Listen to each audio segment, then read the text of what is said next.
အခုချိန်မှာသဘောလို့အပူတွေနဲ့ပတ်သက်တဲ့ဟာတွေအများကြီးလူတွေတအားကိုပင်မနဲ့လာဒီလခြားချင်းတအားကြပါခုနေ့ကံကောင်းတဲ့ယောဂီတို့မီးလေးလာတယ်ဒီနေ့ကိုမီးမလာရင်ယောဂီတို့လည်းဒီပင်မမှာဘုံဘုံတို့လည်းနားလို့မရပါဘူးပူးလောင်နေတာဒီတိုင်းနေကြဒါကစုံလာရဲ့စွမ်းအားတွေထုတ်ပြတာပေါ့ဟုတ်လားအလွန်ပူပြင်းတယ်အဲ့လိုအလူပူပြင်းတဲ့လမ်းမှာမြတ်စွာဘုရားပွင့်တော်မူခဲ့တဲ့ဘောဓိပင်အထိတ်အမှတ်အနေနဲ့အဲ့ဒီဘောဓိညောင်ပင်ကိုရေမပြတ်ရအောင်ဘောဓိရဲ့အသက်ဆက်အောင်ဆိုပြီးတော့ရေစဉ်သွန်းလောင်းတဲ့လကစုံလညောင်ရည်သွန်းပွဲဟုတ်လားဆိုတော့ပြောတော့၄ခုတည်းအထူးမြတ်လာတော့မဟုတ်ပါဘူးထူးမြတ်မှုတွေအများကြီးရှိအဲ့ဒီထဲကနေဘုန်းတို့ဒီနေ့ပထမဆုံးအနေနဲ့ပြောရမယ်ဆိုတော့ကစုံလပြည့်နေ့ဟာဟို၄သိမ့်ချင်တဲ့ကဘာသိမ့်ထက်ကဘယ်လောက်ကလဲဘုန်းတို့ရဲ့ဘုရားလောင်းတော်သူမိတာ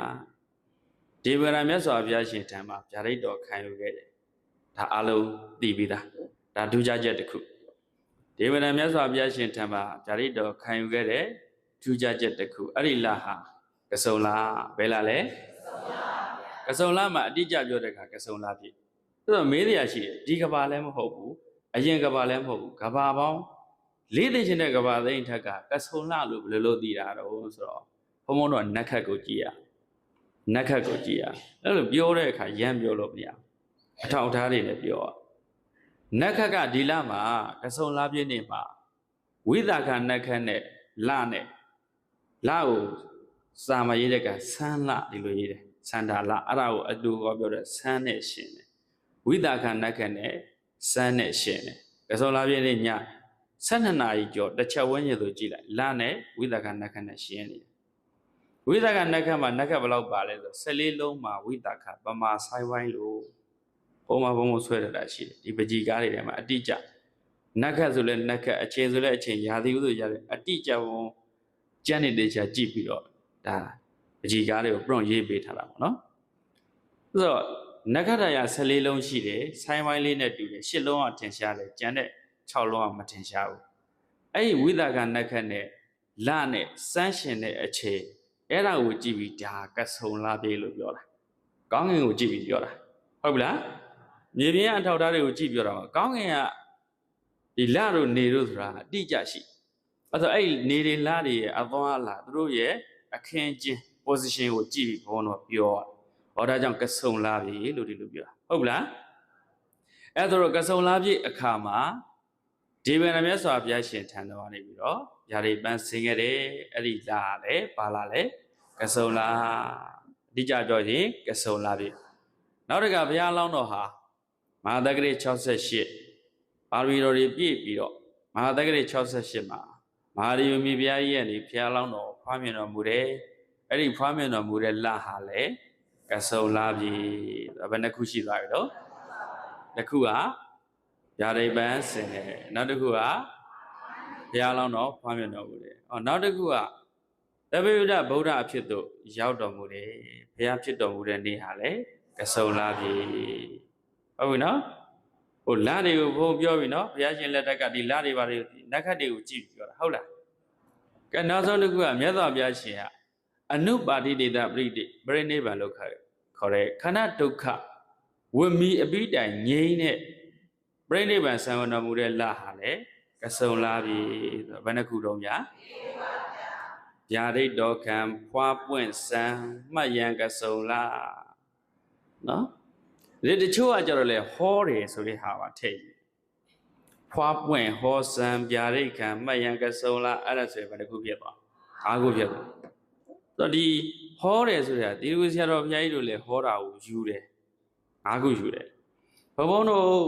မဟာဗုဒ္ဓရင်ကိုသေချာပြန်ကြည့်တဲ့အခါကျတော့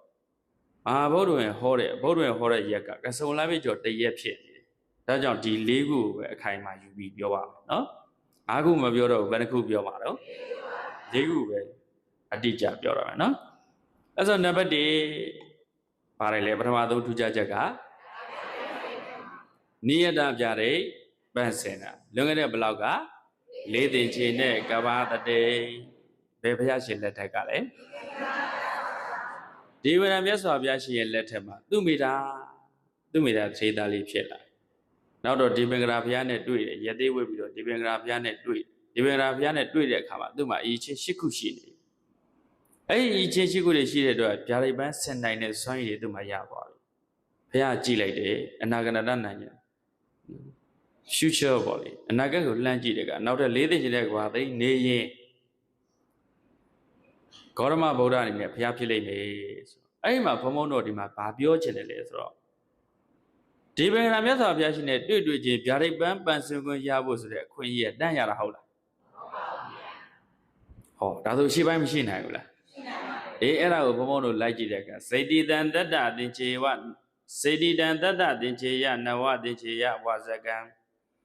ကာယဝါဇံစတုတ်ချတံဗုဒ္ဓတသမုပ္ပါကတံ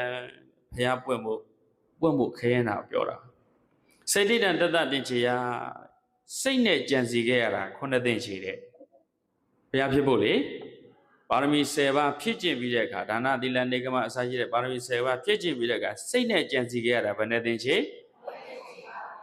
မှန်နော်ခုနှစ်သိန်းရှိနဝသင်္ချေယဝါဒကံကောင်းမှုကုသိုလ်တွေပြုပြီးတဲ့နှုတ်ကနေပြီးတော့ဘုရားဖြစ်ပါလေဘုရားဖြစ်ဖို့အတွက်ထောက်ပံ့တာဖြစ်ပါလေတပ္ပယုဒဘောဓိဉာဏတပစ္စယောဟောတုတပ္ပယုဒဘောဓိဉာဏ်ဤထောက်ပံ့တာဖြစ်ပါစေလို့နှုတ်ကနေထုတ်ဖော်ပြီးတော့ကြွေးကြော်ဆုတောင်းခဲ့ရတာကိုသင်္ချေဘယ်လောက်ဖြစ်သွားပြီတော့စိတ်နဲ့ကခုနှစ်သင်္ချေနှုတ်နဲ့ကကိုသင်္ချေအဲ့ဒါတော့ဘယ်လောက်ဖြစ်သွားလဲကိုနှုတ်စိတ်၃ပါးလုံးနဲ့ဒီပင်္ဂရာဘုရားထံမှကနေပြီးတော့ပါရမီတော်တွေနော်နိဒပြတွေပန်းရပြီးတဲ့အခါကိုနှုတ်စိတ်၃ပါးလုံးနဲ့ပါရမီ10ပါးအပြား30ဖြစ်ချင်းခဲ့ရတာ၄သိန်းချင်းနဲ့ကဘာတတိဆိုတော့ဟောဘယ်လောက်ဖြစ်သွားလဲသင်္ချေဘယ်လောက်ဖြစ်သွားလဲ20အဲ့ဒါကိုဘုန်းတို့ပါရမီဒီပဒီမှာလေဒီဆရာတော်ဘုရားကြီးကဘုရားတဆူတဆူပွဲမို့ဆိုအနည်းဆုံး48သင်္ချေလောက်ကြာတယ်ပါရမီမျိုးစစ်ပြုခဲ့ရရင့်တန်လာတဲ့အချိန်ကိုပါရမီနဲ့ဆုံး20ဖြစ်ရတယ်နောက်ဘုမဲ့အရိမရိယမြတ်စွာဘုရားကျတော့အနုမှာ4သင်္ချေနိယတပြရိယကြီးဖြည့်တာ16သင်္ချေဘုံဘုံတို့ဘုရားတဲ့3ဆတောင်သူကြာတယ်နော်နောက်ဘုမဲ့အရိမရိယမြတ်စွာဘုရားရှင်ရဲ့နိယတပြရိယကကံဟုတ်ပြီအဲ့ဒါဆိုတော့ဘုံဘုံတို့တန်ဗုဒ္ဓေဘုရားမှာယောဂီတို့တန်ဗုဒ္ဓေဘုရားရှိကိုရတယ်နော်ဘုရားကြီးအတွက်ဘယ်လောက်ရှိရလဲ9သိန်း1200နှစ်ကျိတ်ရှိစုနေဘူးစီနေဒါတရှင်းလဲရှိရနော်9သိန်း1200အဲ့ဆို9သိန်း1200ဘယ်ရတာတော့အခုကြည့်၄သိန်းရှိတဲ့ကဘာသိန်းမှာဒီနော်ဒီပင်္ဂရာဘုရားမတိုင်ခင်ကတဏင်္ဂရာမေသင်္ဂရာတရဏင်္ဂရာဆိုပြီး၃စုရှိနောက်ဒီပင်္ဂရာဆိုပြီးတော့တာရမန္တကဘာမှာဘုရား၄စုပွက်အဲ့ဒီက3စုဗျာဒိတ်ပန်စင်ပြီးရောနောက်ထပ်ဗျာဒိတ်တွေထပ်ပြီးတော့ပန်စင်ခဲ့တဲ့ဘုရားနဲ့က24စုတွေ့ခဲ့ကသဗ္ဗဘုရားကြီး24စုနဲ့3နဲ့ပေါင်းတော့ဘယ်လောက်တော့29စု၄သိန်းရှိတဲ့ကဘာသိန်းမှာ29စုကိုယ်တိုင်တစုနဲ့ဆိုတော့၄သိန်းရှိတဲ့ကဘာသိန်းတွေမှာပွင့်ခဲ့တဲ့ဘုရားက28စုဘောရမဗုဒ္ဓကြီးဟုတ်ပြီနော်အဲ့ဒါဆိုတော့ဒီ16တင်ချေတွေကထောက်အောင်ပါပေါ့16တင်ချေတွေကဆိုတဲ့ကစိတ်တန်တတ်ခြေရလို့ခေါ်တယ်စိတ်နဲ့ကြံစည်ပြီးတော့အာထုတ်ခဲ့တဲ့အချိန်တုန်းကပွင့်တော်မူတဲ့ဘုရားလေးဟာ3,2500ရှိတယ်3,2500ရှိတယ်ဟောနောက်တစ်ခါနှုတ်ကနေထုတ်ပေါ်ကြွေးကြော်ခဲ့တဲ့9သင်္ချေအတွင်းမှာကြုံခဲ့တဲ့ဘုရားတွေက3,89,000ရှိတယ်ပေါင်းလိုက်တော့9,12,000ရှိဟုတ်နော်ဒီဘက်က2ကျိတ်8စု9,12,000နှစ်ကျိတ်8စုအဲ့ဒါက၄သိန်းသင်္ချေ20နဲ့ကဘာသိန်းတွေမှာတွေ့ရတဲ့ဘုရားတွေအဲ့ဆိုတန်ဖိုးတွေမှာလာတဲ့9,12,000နှစ်ကျိတ်8ဆိုတာအရင်က3,2,000ခွဲနောက်တစ်ခုက3,8,9,000 9,12,000ရှိသွားပြီဒီဘက်ကနှစ်ကျိတ်8စုအဲ့ဒါသင်္ချေ20နဲ့ကဘာသိန်းတွေမှာပွင့်တော်မူခဲ့တဲ့သမ္မာသမ္ဗုဒ္ဓဘုရားတွေပဲအဲ့ဒီဘုရားတွေလည်းအများကြီးကြုံခဲ့ရတို့တော်ဘုန်းတို့တိတိကျကျမှတ်တမ်းတင်ထားတာကမြတ်စွာဘုရားအလောင်းတော်ဒီပင်္ဂရာဘုရားကနေကတ္တဝဘုရားကြီးတွေ့ခဲ့တဲ့ဘုရားဘယ်နှစုတွေ့ခဲ့လဲ2ကျိတ်နဲ့4စု2ကျိတ်8စုမတွေ့ဘူးလေဒီမှာကြည့်တဏင်္ဂရာမေသင်္ဂရာတရဏင်္ဂရာဒီ3ပါးပြီးမှဒီပင်္ဂရာလာတာဟုတ်အဲ့ဒီပင်္ဂရာဘုရားလက်ထက်ကြမှာဗျာဒိပန်းရကိုယ်တိုင်တစ်ပါးကိုနှုတ်လိုက်ရင်2ကျိတ်နဲ့4စု2ကျိတ်4စုမှာဘုရားအလောင်းတော်ယဟန်ဘဝ9ဘဝရခဲ့တယ်တဲ့